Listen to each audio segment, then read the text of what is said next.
The current ceasefire is set to expire in 4 days, with the U.S. enforcing a blockade of the strait. The president hinting more bombing may be needed if a deal is not reached by then.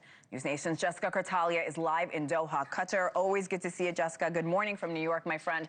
The president revealed a lot aboard Air Force One just a few hours ago. This was late last night. A short time ago, while most of the country here was sleeping, Iran reimposed restrictions on the Hormuz Strait. So many conflicting stories. What's going on here? Right, it changes minute by minute. So good to see you too, Hena. The big question today is how much of a gap is there really between what the U.S. wants, what Iran wants, and can they come to an agreement at some point, and what are they willing to concede, right? So we're seeing some signs of de-escalation here. In Doha, we're seeing more people out. There's kind of this collective sigh of relief. But the ceasefire, as we know, is still very fragile. President Trump speaking at that rally in Phoenix last night and again on Air Force One, saying Iran has, and I quote, essentially agreed to suspend its nuclear program. He also added that a deal could come, and I quote again, very soon. We're going to be knowing very shortly, but we're talking over. I expect things to go well. Many of these things have been negotiated and agreed. I just think it's something that should happen. It's something that only makes sense to happen, and I think it will. We'll see what happens, but I think it will.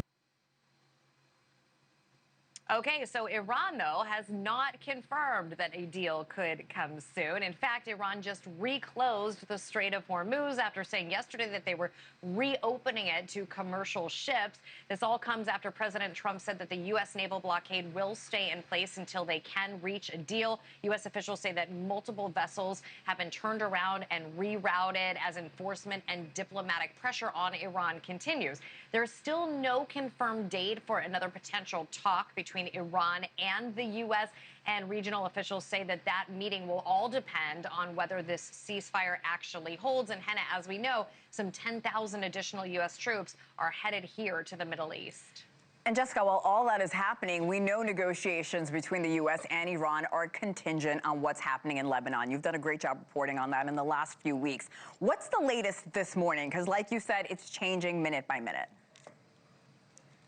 Right. So as of now, Hena, that ceasefire between Israel and Lebanon is holding. That's a 10-day ceasefire. But we know thousands of civilians have been displaced. Some of them are starting to return home, but they're telling citizens of Lebanon to please be careful because of those heavy strikes that we've been seeing. Millions, as we know, have lost their homes. They're still being told that it is too volatile to come back home. Some are sheltering in Beirut. They're using schools as makeshift shelters. Some are even staying in their cars or out on the beach, but they've had some bad weather there, so that's making things challenging there.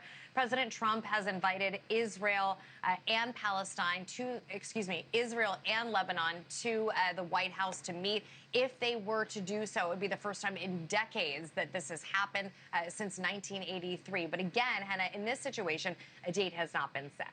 Jessica Kartalia, live in Doha for us this morning. Jessica, I'll talk to you in the next hour. Thank you so much. Thank you for watching. Subscribe below and download our NewsNation app right now on your phone, and you will get fact-based, unbiased news for all Americans.